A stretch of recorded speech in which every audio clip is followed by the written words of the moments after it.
2024 లేదా 25లో డిగ్రీ లేదా బీటెక్ చదివారా? సాఫ్ట్‌వేర్ జాబ్ కోసం ఎదురు చూస్తున్నారా? అయితే కోడ్ జ్ఞాన్ 100 డేస్ కోర్సులో చేరండి. జాబ్ సాధించండి. Welcome to Suman TV. నేను మీ సుమన్ టీవీ నాగ్. ఇవాళ జనరేషన్లో కనుక మనం చూస్తే ఎక్కువ మంది ఫేస్ చేసేటువంటి ఇష్యూస్, ఆడపిల్ల మోసం చేస్తే మగాడు ఏ విధంగా కేసు ఫైల్ చేయాలి అని అందరూ అనుకుంటూ ఉంటారు. అంటే ఇలాంటి టాపిక్ తీసుకునేటప్పుడు కొందరి మనోభావాలు లోపల నిజంగానే మాట్లాడుకుంటూ ఉంటాయి. మాకు ఇన్ని రకాలుగా జరిగింది, ఈ విధంగా జరిగింది, అండ్ దాంతోపాటు ఎలా ఎవరికి ఏ విధంగా అప్రోచ్ అవ్వాలో తెలియదు అనుకునేటువంటి బాస్. డిజిటలైజేషన్ అయిపోయిన తర్వాత మీ దగ్గర ఏ ప్రూఫ్ ఉన్నా సరే, ఏ రకంగా అయినా సరే కేసు ఫైల్ చేసుకోవడానికి అవకాశం ఉండేలాగా ఉంది.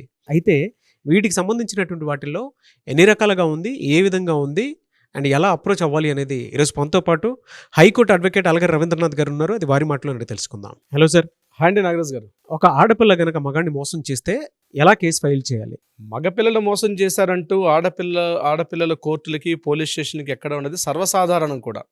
కలిసి తిరుగుతారు, కలిసి అనేక చోట్లకి వెళ్తారు, కలిసి ఎంజాయ్ చేస్తారు, అన్నీ అవుతుంది. తరువాత తేడా వస్తే ఆడపిల్లలు పోలీస్ స్టేషన్లకి, కోర్టులకి వెళ్ళి లబోదేవిని గుండెలు బాదుకుంటూ, జుత్తులు విరబోసుకుంటూ మాకు మోసం జరిగిపోయిందని చెప్పి పత్రికలకి, మీడియాకి ఎక్కి వీరంగం చేసి చేయడం అనేది సర్వసాధారణం. కానీ మగవాళ్ళు అట్లా కాదు నాగరాజు గారు. లోపల కుమిలిపోతారు. చెప్పుకోలేడు. తన సొంత స్నేహితుడు, తన సొంత తండ్రి, తన బ్రదర్ కూడా చెప్పుకోలేడు ఈ బాధ పడుతున్నానని చెప్పడు. కానీ ఆడపిల్లలు చేస్తున్న మోసం, కలిసి తిరుగుతారు, కలిసి ప్రేమిస్తారు, పెళ్లి చేసుకుంటారు, మోసం చేస్తారు. తీరా పెళ్ళి అయిన తర్వాత కొద్ది రోజుల పాటు కలిసిన తర్వాత నీ ట్రాప్లో నేను పడ్డాను అని చెప్పి మోసం చేసి ఇప్పుడు నేను చెప్పినట్టుగా ఇన్ని రకాల అవచేష్టలన్నీ చేస్తారు వీళ్ళు కూడా. ఇటువంటి సందర్భాల్లో మగవాడి పరిస్థితి దిక్కుతోచని పరిస్థితి నాగరాజు గారు. చెప్పుకోలేడు, కుమిలిపోతాడు లోపల. సూసైడ్ ఒక్కటే గత్యంతరం. రీసెంట్గా నాకు వచ్చిన ఒక కేసు కూడా అంతే. ఆయన గవర్నమెంట్ ఎంప్లాయ్, మ్యారేజ్ అయింది, 2 పిల్లలు ఉన్నారు. ఆయన అనుకోకుండా ఒక మహిళ యొక్క ట్రాప్లో పడ్డాడు. ఆయన ట్రాప్లో పడిన తర్వాత ఆ అమ్మాయి తను ఏం చేసింది, మెల్లగా ఈయన దగ్గర డబ్బు అన్ని తీసుకున్న తర్వాత ఇద్దరు కలిశారు, శారీరకంగా ఒక ప్లేస్లో కలిశారు. ఆ కలిసిన ప్రదేశం కూడా నేను ఈ యొక్క అనుభవాలను కాస్త నేను బదిలిపరుచుకుంటానని చెప్పి ఆమె ఫోన్ తోటి వీడియో షూట్ చేశారు. వీడియో షూట్ చేసిన తర్వాత మగవాడికి యుగాల నుంచి వస్తున్న మోసం అదే. ఆ ట్రాప్లో పడ్డాడు ఆయన. షూట్ చేసింది ఆవిడ. అయిపోయిన తర్వాత మెల్లగా అక్కడికి ఒక 1 month తర్వాత నాకు 2 లక్షల రూపాయలు ఇమ్మని చెప్పి డిమాండ్ చేసింది. తర్వాత 5 లక్షల రూపాయలు డిమాండ్ చేసింది. లేకపోతే మన ఇద్దరం కలిసి శారీరకంగా ఉన్న వీడియోస్ ఉన్నాయి, ఆ వీడియోస్ను బయట పెడతానని చెప్పి బెదిరించడం జరిగింది. ఈయన ఎక్కడ తన ఫ్యామిలీకి తెలిసిపోతుందో, ఎక్కడ తన ఊర్లో తెలిసిపోతుందో, ఎక్కడ తన బంధువులు తెలుస్తుందో, ఎక్కడ తన ఊర్లో అంటే తన సొసైటీలో తెలిసిపోతుందని చెప్పి ఆ పరువుగా నేను ఏం చేసింటే ఆమె అడిగినంత సొమ్ము ఇస్తూ చివరికి ఇంక ఇవ్వలేని స్థితికి వచ్చి చచ్చిపోతానని చెప్పి సూసైడ్ చేసుకుందామని ఆ చివరి క్షణంలో మన వీడియో చూశాడు ఆయన. మన వీడియో చూసి, సార్ నేను ఎందుకో లాస్ట్ టైం మీ వీడియో చూస్తున్నాను, నాకు ఇంకా గత్యం తెలీదు, నేను అనేక రకాలుగా నష్టపోయాను, నన్ను డిఫేమ్ చేస్తుంది ఆవిడ, ఏం చేయాలి చెప్పండి సార్ అని చెప్పి అతను మాట్లాడడం జరిగింది. ఇమీడియట్గా మనం కౌన్సిలింగ్ ఇచ్చాం, మాట్లాడడం, మీకు కూడా తెలుసు ఆ విషయం. మనం ఇమీడియట్గా అతన్ని మళ్ళీ లీగల్గా మనం ప్రొసీడ్ అయ్యాం అతని విషయంలో అన్ని రకాలుగా. అంటే ఇటువంటి కేసులు సర్వసాధారణం. కానీ బయటకు వచ్చే మాత్రం జరిగిన 100కి 99 జరుగుతుంటాయి. కానీ వెలుగులోకి వచ్చే ఒక్కటి కూడా ఉండదు నాగరాజు గారు. చెప్పుకోలేరు. లోపల నలిగిపోతుంటాడు, జాబ్ లాస్ అయిపోతాడు, ఫైనాన్షియల్గా లాస్ అయిపోతాడు, ఆరోగ్యం లాస్ అయిపోతాడు, మెంటల్గా లాస్ అవుతాడు, చివరికి అధోగతి చెందిపోతున్నాడు చివరిగా ఈ మగాడు. ఈ పని సంబంధించి దీన్ని మనం 4 segmentsలో మనం మాట్లాడుకోవచ్చు నాగరాజు గారు. అమ్మాయిలు చేస్తున్న మోసాలు, అమ్మాయిలు చేస్తున్న ట్రాప్స్ 4 రకాలుగా ఉంటాయి. ఆ ట్రాప్లో ఇరుక్కుపోతే ఎన్ని రకాలుగా ఇరుక్కుపోతాడని మనం క్లారిఫికేషన్ చేసుకుంటే 4 types అని చెప్పుకోవచ్చు. మొట్టమొదటిది మెంటల్ హెరాస్మెంట్. మెంటల్ హెరాస్మెంట్ అంటే పరిచయాలు కాలేజీలో కావచ్చు, క్లాస్ రూమ్లో కావచ్చు, ట్యూషన్ సెంటర్లో కావచ్చు, ఇంకపోతే ఇప్పుడు వచ్చిన సోషల్ మీడియా వేదిక ఇన్స్టాలో కావచ్చు, ఇతరత్ర ఈ మాధ్యమాల ద్వారా ఒక దగ్గరగా అవుతారు. అయితే ఎప్పుడైతే కాస్త ఏదో ఆఫీసులో కావచ్చు, ఎక్కడైతే కాస్త చనువుగా మాట పెరిగి కాస్త క్లోజ్గా ఉన్నటువంటి డైలాగ్ డెలివరీస్ ఏమైనా మాట్లాడుకుంటే ఇమీడియట్గా వాటన్నిటినీ కూడా తన ఎవిడెన్స్గా గ్యాదర్ చేసుకొని ఎమోషనల్ బ్లాక్మెయిల్ చేయడం మొదలు పెడతారు. ఫస్ట్ స్టెప్లో ఎమోషనల్ బ్లాక్మెయిల్ ఉంటుంది. అంటే నువ్వు నన్ను పెళ్లి చేసుకుంటావా, చేసుకోవా, నన్ను పెళ్లి చేసుకోకపోతే నేను సూసైడ్ చేసుకొని చచ్చిపోతాను, లేకపోతే నువ్వు నన్ను శారీరకంగా వాడుకున్నావు, నా దగ్గర నుంచి అన్ని రకాలు చేసావు, లేకపోతే మీ బాస్కి చెప్తాను, మీ హెచ్ఆర్కి చెప్తాను, లేకపోతే మీ పేరెంట్స్కి చెప్తాను అని బెదిరించడం. కాస్త అమాయకుడిగా కనిపించాడంటే అతని మీద బెదిరింపు చర్యలు రావడం, అతను కాస్త తెలివి మీరేటంటే అతన్ని డిఫేమ్ చేయడం అనమాట. అతని సొసైటీలో డిఫేమ్ చేయడం 2 రకాలుగా ఉంటారు. ఒకటి అమాయకంగా కనిపిస్తే అతన్ని ఏం చేస్తారు, బెదిరిస్తారు. అతను కాస్త తెలివిగా ఉన్నాడు అనుకోండి, అతన్ని డిఫేమ్ చేయడం ట్రై చేస్తారు. 2 రకాలుగా అతన్ని ఎమోషనల్గా బ్లాక్మెయిల్ చేస్తారు. ఆ ఎవిడెన్స్ అన్ని భద్రపరచుకుంటారు. సో ఈ వీడియోతో నేను చెప్పేది ఏంటంటే, మీరు ఒక అమ్మాయి లవ్లో ఉన్నా, ఒక అమ్మాయి యొక్క ట్రాప్ అనే లవ్లో ఉంటే, నేను దాన్ని లవ్ అను ట్రాప్ అంటాను ఎక్కువగా, మోస్ట్ ఆఫ్ 90%, 10% ఉండొచ్చేమో జెన్యూ ఉంటుంది, పక్కన పెడదాం. ఏమో లవ్ అనే ఒక ట్రాప్లో ఉంటే మీరు గుర్తుపెట్టుకోండి, ఏ క్షణం ఏమైనా జరగవచ్చు. మీరు ఆ ఎవిడెన్స్ అన్నవి మీ మధ్య వాట్సాప్ చాట్ కావచ్చు, ఇన్స్టా చాట్స్ కావచ్చు, ఇతరత్ర ఏది ఎలక్ట్రానిక్ ఉంటాయో మీరు కూడా సేఫ్టీ మెజర్స్లో పెట్టుకోండి. బ్లైండ్గా గుడ్డెదు చేల్లో దూకేటట్టుగా ఆమె యొక్క వ్యామోహంలో పడిపోయి, ఆమె లాంటి అపురూప సౌందర్య రాశి, ఆమె అంత అద్భుతమైనటువంటి గుణగుణాలు ఇంకెవరికి భూమండలం లేదన్నటువంటి ఒక ట్రాప్లో మాత్రం పడొద్దు. ఏ రోజు ఏదినా జరగవచ్చు. ఈరోజు మహిళలకే హక్కులు, మహిళలకే చట్టాలన్నీ సపోర్ట్గా ఉన్నాయి కాబట్టి మీరు ఇటువంటి ట్రాప్లో గురైనట్లయితే రేపు మీరు మాట్లాడుకోవడానికి మీకంటూ ఒక వాయిస్ ఉండాలి. కాబట్టి కొన్ని ఎవిడెన్సెస్ అన్నీ గ్యాదర్ చేసుకోవడం, సేఫ్టీ జోన్లో పెట్టుకోవడం, ఒక పెన్ డ్రైవ్లోనూ ఇతరత్ర పెట్టుకోవడం చాలా మంచిది. ఈవెన్ దో మీ భార్య అయినా సరే. ఎందుకంటే ఏ భార్య ఎప్పుడు అది ఆ గులాబీ పువ్వు ఎప్పుడు పోయి అది గులాబీ కత్తి అవుతుందో తెలియదు. కాబట్టి అలర్ట్గా ఉండడం మాత్రం మంచిది. మీ జాగ్రత్తలో మీరు ఉండడం మంచిది. ప్రొటెక్షన్ చాలా ఇంపార్టెంట్. అది ఒకప్పుడు యుద్ధాలకు వెళ్ళేటప్పుడు కవచాలు ధరించుకుని వెళ్ళేవారు. ఇప్పుడు అట్లా కాదు. ఇప్పుడు మన కంటికి కనిపించిన కవచం పెట్టినా మన ప్రొటెక్షన్లో మనం ఉండాలి. వాళ్ళు చేస్తున్నటువంటి చార్ట్స్ అవన్నీ కూడా మనం సేఫ్టీగా పెట్టుకోవడం అనేది చాలా చాలా ఇంపార్టెంట్. ఇది ఫస్ట్ ఎమోషనల్ బ్లాక్మెయిల్ చేస్తే. Number 2, physical harassment. Physical harassment అంటే ఇది బయటికి మగాడు చెప్పుకోలేని పరిస్థితి. ముఖ్యంగా భార్య బాధితులైన మగాళ్ళ పరిస్థితి. ఇంటి బయటకు వస్తే మాత్రం నీట్గా సూటు బూట్ వేసుకొని తిరుగుతుంటాడు ఆఫీస్లో, మాత్రం ఇంటికి వెళ్తే మాత్రం కుక్క కన్నా హీనంగా ఉంటుంది ఆయన పరిస్థితి. డబ్బులు ఇన్ టైంలో ఇవ్వకపోయినా, వేరే అమ్మాయితో మాట్లాడుతున్నా, ఈవెన్ ఆఫీస్ కలీగ్స్తో మాట్లాడుతున్నా ఫిజికల్ హ్యాండ్లింగ్ చేస్తారండి కొంతమంది భార్యలు. నేను చెప్తున్నాను, ఇది నగ్న సత్యం. ఈ వీడియో చూసిన చాలా మందికి అనుభవం ఉంటుంది. ఫిజికల్ హ్యాండ్లింగ్ చేసిన భార్యలు చాలా మంది ఉన్నారు. మా దగ్గరకు వచ్చిన కేసులే చెప్తారు.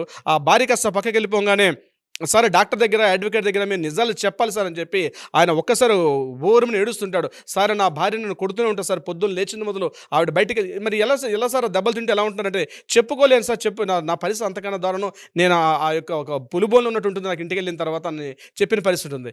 ఇది లవర్స్ పరిస్థితి ఇంకో రకంగా ఉంటుంది. ఆమె ఏం చేస్తుంది, ఫిజికల్గా దగ్గర అవుతారు నాగరాజు గారు. మ్యూచువల్ కన్సల్ట్తో కూడా కలిసి ఎంజాయ్ చేస్తారు, శారీరకంగా దగ్గర అవుతారు, ఎంజాయ్ చేస్తారు. కానీ తర్వాత ఏం చేస్తారంటే, కేవలం నువ్వు నన్ను ట్రాప్ చేస్తావు, నన్ను పెళ్లి చేసుకుంటాను, మోసం చేస్తేనే నేను నిన్ను దగ్గర అయ్యాను అని చెప్పి మరలా పోలీస్ స్టేషన్కి, కోర్టు ఎక్కుతారు. రీసెంట్గా హైకోర్టు కూడా విషయంలో జడ్జిమెంట్ కూడా ఇచ్చింది. ఏంటంటే ఇద్దరు శారీరకంగా దగ్గర అయ్యే సందర్భాల్లో కూడా ఒకరికొకరు మ్యూచువల్ కన్సల్ట్ ఇంట్రెస్ట్ అయ్యి తీసుకొని తర్వాత లివ్ ఇన్ రిలేషన్ తర్వాత నన్ను కేవలం పెళ్లి చేసుకుంటాను మోసం చేసి లివ్ ఇన్ రిలేషన్లో దించాడు, ఆ ఉద్దేశంతో నన్ను శారీరకంగా నన్ను ఆక్యుపై చేశాడు కాబట్టి ఇతని మీద కేసు పెట్టండి, ఇతని మీద 376 రేప్ కేసు పెట్టండి అంటే సుప్రీంకోర్టు కరాఖండిగా చెప్పింది.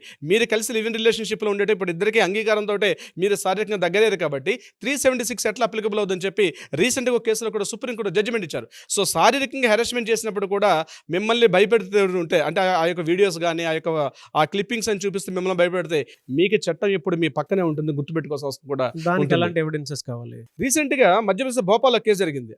మనం ఎప్పుడు వినేది ఏంటంటే, ఆ అబ్బాయి నన్ను పెళ్లి చేసుకుంటాను మోసం చేశాడని చెప్పి అమ్మాయిల కేసు ఎక్కడ తెలుసు. కానీ భోపాల్లో రీసెంట్గా ఒక కేసు నమోదైంది.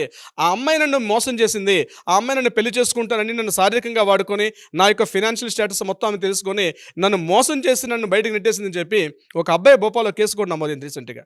అంటే అట్లాంటి నేను చెప్తున్నానండి, అంటే ఇప్పుడు అమ్మాయి కేసు పెట్టడం కాదు, మీరు కానీ మీ మానసిక మనోభావాలు శారీరకంగా ఇబ్బంది పెడితే మీరు అమ్మాయి మీద కూడా కేసు పెట్టచ్చు. Under the section 417, 420 cheating case పెట్టే అవకాశం కూడా ఉంటుంది. 417 కానీ 420 కూడా. మీరు కూడా బాధితులైతే పోలీస్ స్టేషన్లో మీరు కంప్లైంట్ తీసుకుంటారా? మీరు కాస్త హాస్యాస్పదంగా ఉండొచ్చుగా నాకు ట్రూ.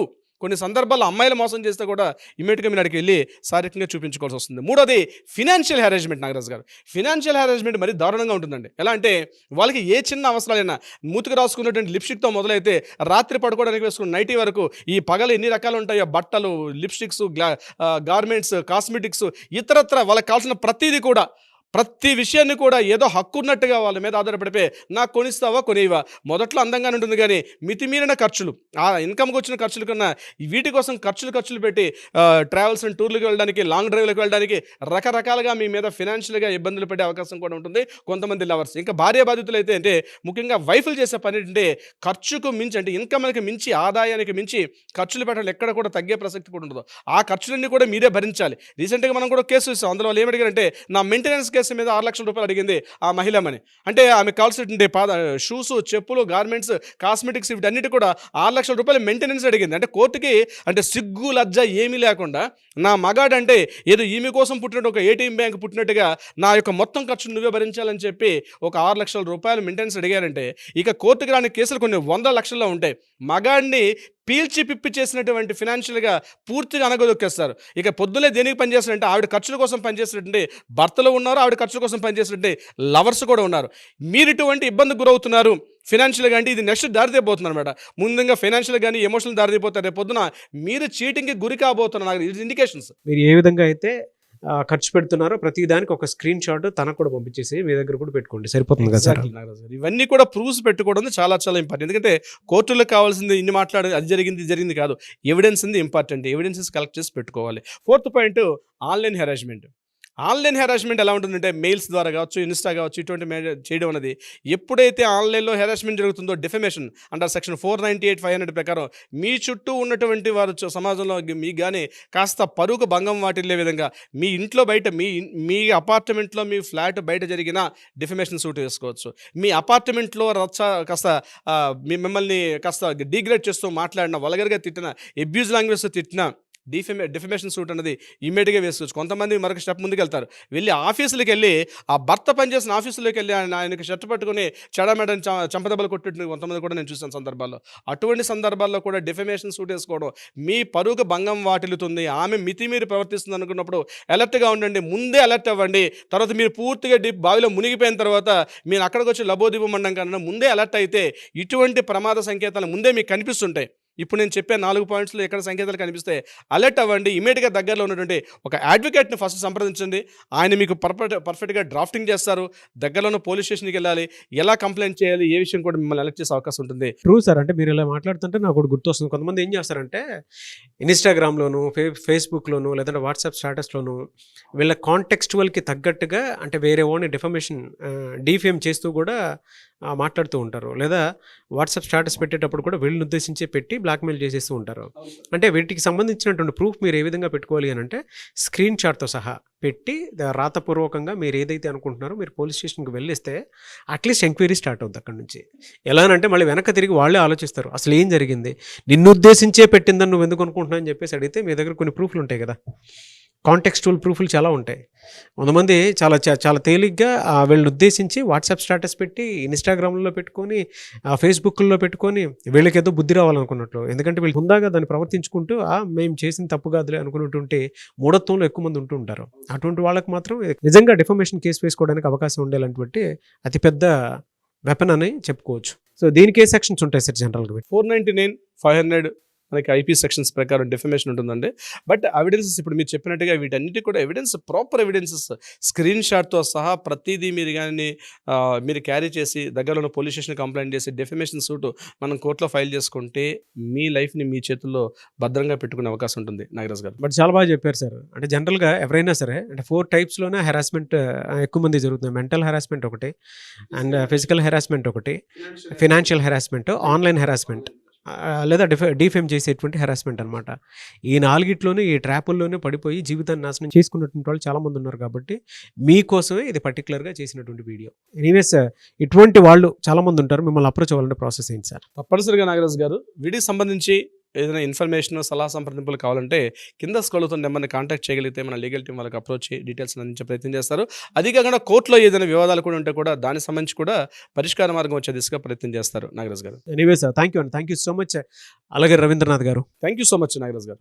సుమన్ టీవీలో మీ పర్సనల్ అండ్ బిజినెస్ ప్రమోషన్స్ కోసం కింది నెంబర్కి కాంటాక్ట్ చేయండి.